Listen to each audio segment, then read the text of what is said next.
Hello dear students, कैसे हो आप सभी। तो आज हम पहुंच चुके हैं भाई यूनिट नंबर 6 के लेक्चर नंबर 11 में। ठीक है ना।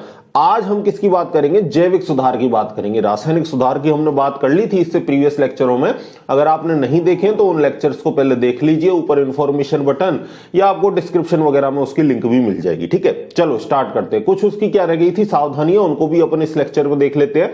तो चलो पॉइंट है अपना अभी कि रासायनिक मृदा सुधारकों के उपयोग में क्या क्या सावधानी अपन को रखनी चाहिए। ठीक है, तो पहली सावधानी क्या है भाई? पहली सावधानी बताई है कि एक ही प्रकार का रासायनिक मृदा सुधारक सभी प्रकार की मृदाओं में प्रयोग नहीं किया जा सकता। यानी ऐसा नहीं है कि आप कोई सी भी आपकी मृदा हो और आप उसमें हमेशा एक ही उर्वरक का यूज कर रहे हो, इस प्रकार का काम आप नहीं कर सकते। ठीक है ना, क्योंकि पहले मृदा विश्लेषण करोगे, मृदा की जांच करोगे, उसके हिसाब से आप केमिकल चूज करोगे कि अगर इस टाइप की आपकी मिट्टी है तो आप कौन सा रासायनिक सुधारक यूज करो। ठीक है, समझ गए बात को। दूसरा क्या है? मृदा में उचित सुधार हेतु मृदा सुधारक की मात्रा मृदा विश्लेषण के आधार पर ही प्रयोग करें। आवश्यकता से कम मात्रा डालने पर उचित सुधार नहीं होगा। तो पहले मिट्टी की भली प्रकार से आप जांच करें, मृदा विश्लेषण से उसका पीएच वगैरह, उसकी क्षारीयता कितनी है या लवणीयता कितनी है, इन सब बातों के बारे में अच्छे से जानकारी लेके फिर आप चूज करो कौन सा रासायनिक सुधारक इसमें डालना है। समझ गए बात को।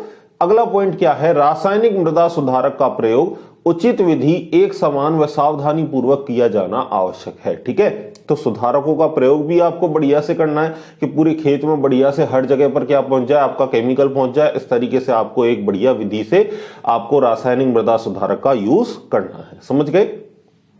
अगला, बारीक चूर्ण ही उपयोग में लाना चाहिए। यानी जिस भी केमिकल का आप यूज कर रहे हो पहले उसको बारीक चूर्ण में तब्दील करो, फिर उसके बाद आप उसको क्या करो भाई, खेतों में डालो, जिससे रिएक्शन अच्छे से होगी।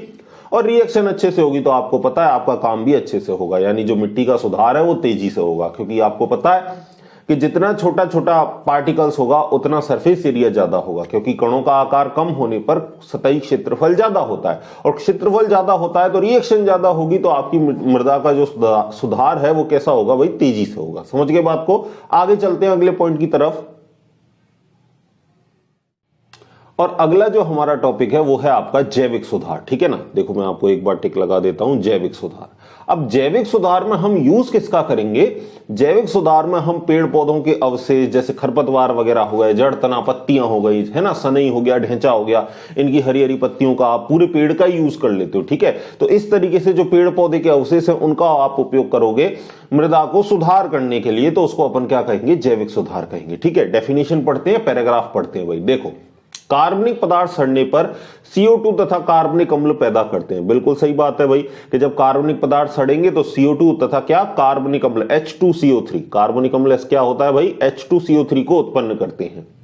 ये अम्ल विलय कैल्शियम लवणों को विलय करके मृदा की क्षारकता को कम करते हैं। और ये जो कार्बनिक एसिड है ये क्या करेंगे भाई? जो CO2 रिलीज हुई है, जो कार्बनिक एसिड बना है, वो जो अविलय आपका कैल्शियम है उसको विलय रूप में परिवर्तित करेगा और मृदा की क्षारकता को कैसा कर देगा? कम कर देगा। इसकी रिएक्शन भी हम पढ़ चुके हैं भाई। ठीक है, कार्बनिक पदार्थ मृदा की संरचना को सुधारते हैं तथा इससे मृदा की पारगम्यता भी बढ़ जाती है। ठीक है ना, तो मिट्टी की जो भौतिक संरचना है उसमें भी सुधार होता है। ठीक है, मुख्य रूप से प्रयोग किए जाने वाले कार्बनिक सुधारक निम्न प्रकार हैं, और यहां पर आपको 5 कार्बनिक सुधारक दे रखे हैं। ठीक है ना, कौन कौन से हैं भाई?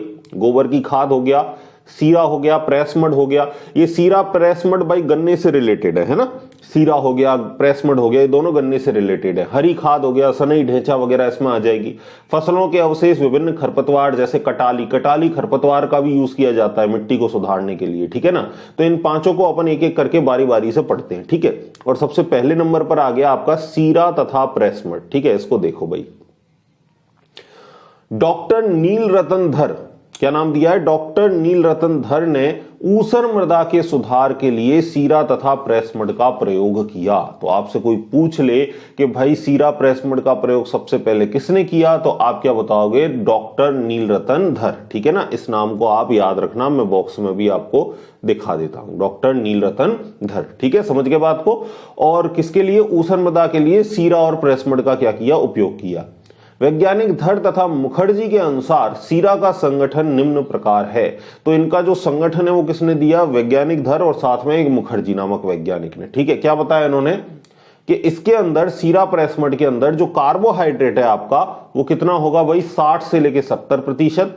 पोटास होगा आपका 4.5, पोटास पोटेशियम आ जाएगा इसके अंदर। ठीक है, चूना हो गया आपका 2%, और जो फास्फोरस का ऑक्साइड है P2O3 है वो आपका कितना हो गया 0.5%। ठीक है, नाइट्रोजन भी आपका 0.5%, और जो सल्फ्यूरिक अम्ल है वो भी 0.5, फेरिक ऑक्साइड और आपका जो एल्यूमिनियम का ऑक्साइड है वो भी कितना है 0.5।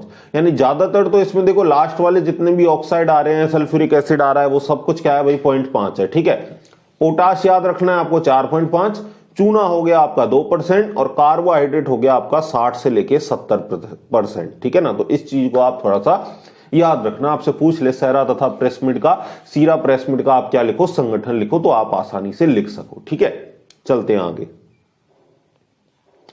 हाँ, सीरा की मृदा में मिलाने पर इसके विच्छेदन की प्रारंभिक अवस्था में कार्बोहाइड्रेट के ऑक्सीकरण के फलस्वरूप CO2 तथा कार्बनिक अम्ल जैसे एसिटिक, प्रोपियोनिक, ब्यूटायरिक तथा लैक्टिक अम्ल पैदा होते हैं। क्या बोल रहा है भाई कि जैसे ही सीरा को आप मृदा में मिलाते हो तो उस फर्स्ट कंडीशन में क्या होता है कि जो कार्बोहाइड्रेट जो आपका 60 से 70% था उसका क्या होता है, ऑक्सीकरण होता है। कार्बोहाइड्रेट का मतलब उसमें कार्बन, हाइड्रोजन, ऑक्सीजन होगा। ठीक है ना, अब यहां पर क्या है, ऑक्सीकरण के फलस्वरूप आपके तरह तरह के एसिड बनते हैं, जैसे एसिटिक एसिड बन गया, प्रोपियोनिक एसिड बन गया, ठीक है ना, ब्यूटायरिक एसिड बन गया, ये सारे आपके एसिड बनते हैं। ठीक है, आगे क्या बोल रहा है, CO2 जल में घुलकर H2CO3 बनाती है। सीधी बात है, CO2 पानी में घुलकर क्या बनाएगी, कार्बनिक एसिड H2CO3 बनाएगी।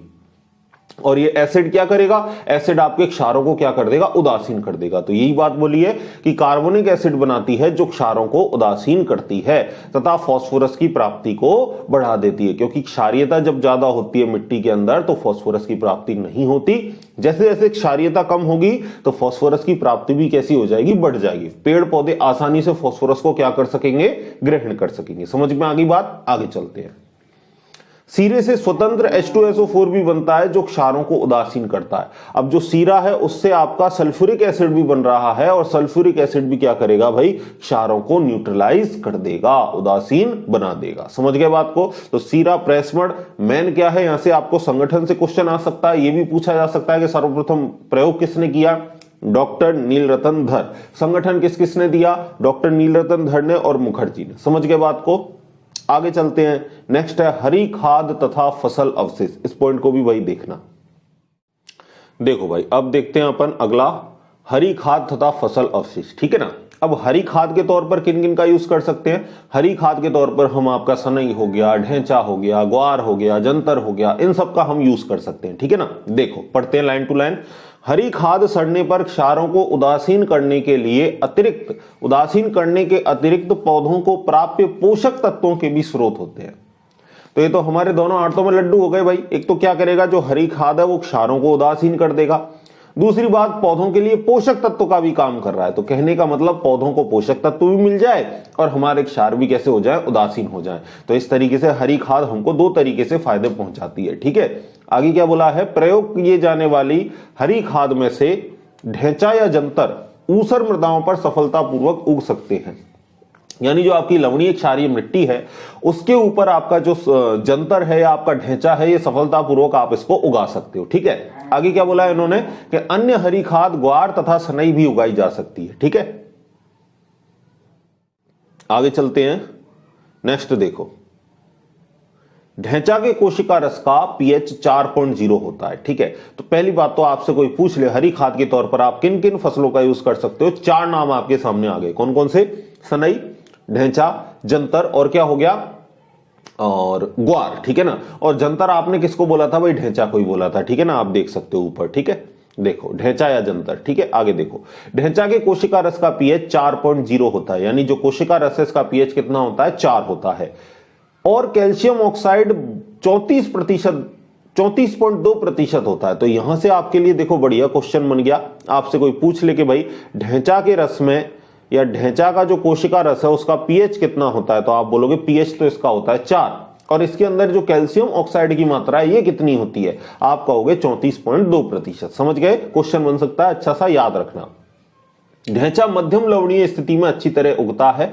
जो मिडिल लेवल की आपकी अगर लवणीय मृदा है तो वहां पर आपके ढैंचा की फसल अच्छे से उगेगी। ठीक है, आगे क्या बोला है कि यह क्षारकता, जलग्रस्तता व सूखा को काफी हद तक सह सकता है, यानी क्षारकता को सह सकता है, ठीक है ना, और सूखा वगैरह हो जाए या पानी की आपकी कमी हो जाए तो इसको ये झेल सकता है। ठीक है, इसके अपघटन से हाइड्रोजन गैस बनती है जो पानी में घुलकर अम्ल का काम करती है। इसके अपघटन से कौन सी गैस रिलीज होगी? H2 हाइड्रोजन, जो पानी में किसका काम करेगी भाई? अम्ल का काम करेगी। ठीक है, क्योंकि H+ आयन मिलेंगे तो अम्ल का काम करेगी। और 125 से 225 कुंटल प्रति हेक्टेयर धान का पुआल डालना भी क्षारीय मृदाओं के सुधार के लिए लाभप्रद सिद्ध हुआ है। यानी आप अगर क्षारीय मिट्टियों का सुधार करना चाहते हो तो आप धान का पुआल भी डाल सकते हो। कितनी पुआल की मात्रा दे रखी है? 125 से लेके 225 कुंटल प्रति हेक्टेयर आप धान के पुआल का भी यूज कर सकते हो।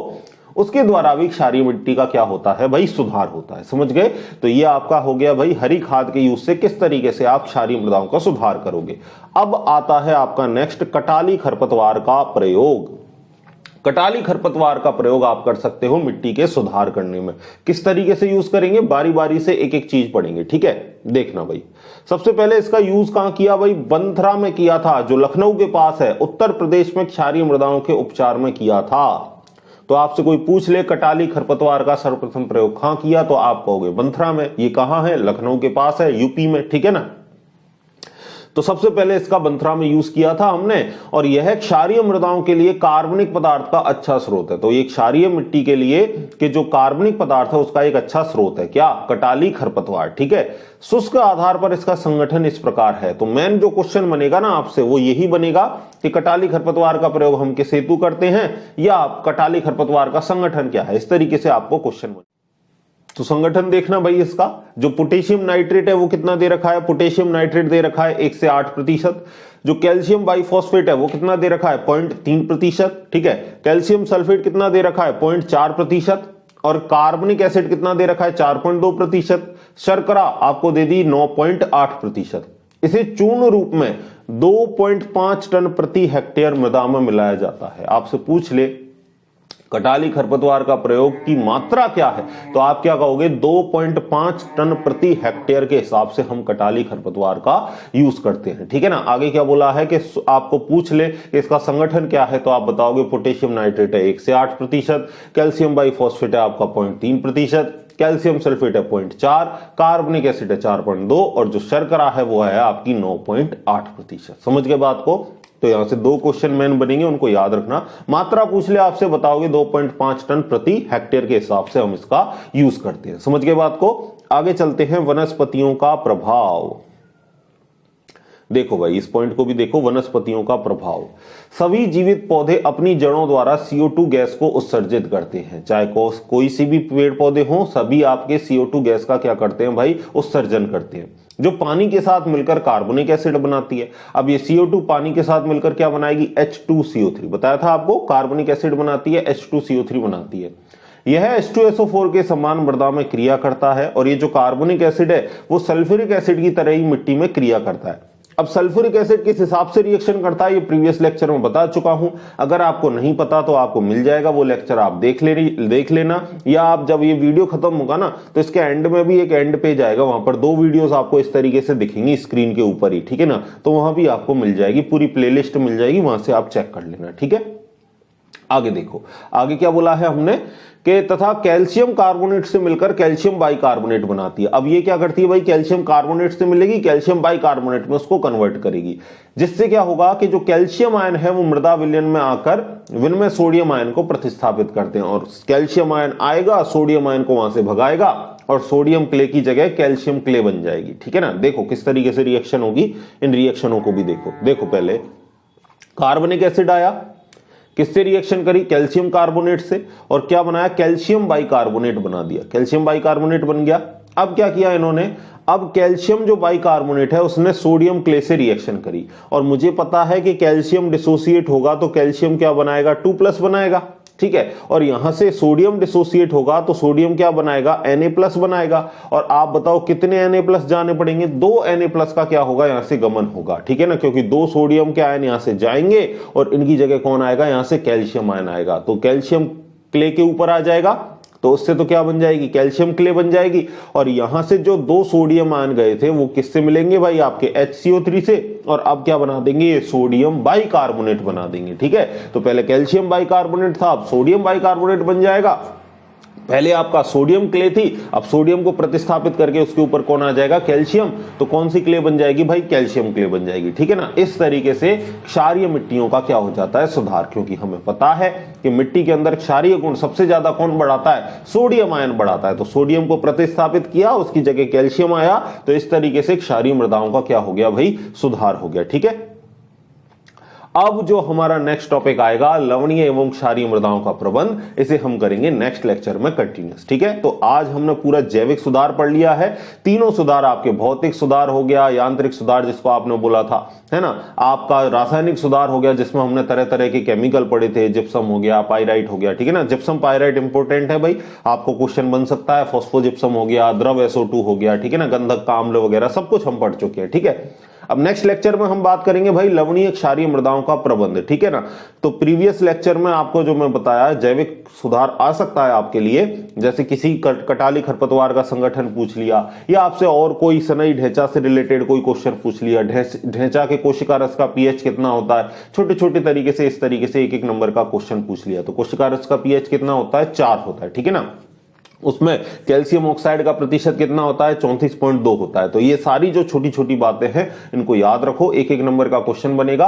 आपकी कंपटीशन एग्जाम में भी यहां से क्वेश्चन बन सकता है, ठीक है ना। जेट वगैरह की एग्जाम में भी आपको यहां से क्वेश्चन बन सकता है, क्योंकि इस बुक से आपको कितने क्वेश्चन मिलने वाले हैं, ये एग्जाम में 10 क्वेश्चन आपको मिलने वाले हैं। तो 10 क्वेश्चन का मतलब 40 नंबर होते हैं। एक क्वेश्चन कितने नंबर का होता है, 4 नंबर का होता है। तो जेट एग्जाम में ये बुक आपके लिए बहुत इंपॉर्टेंट है।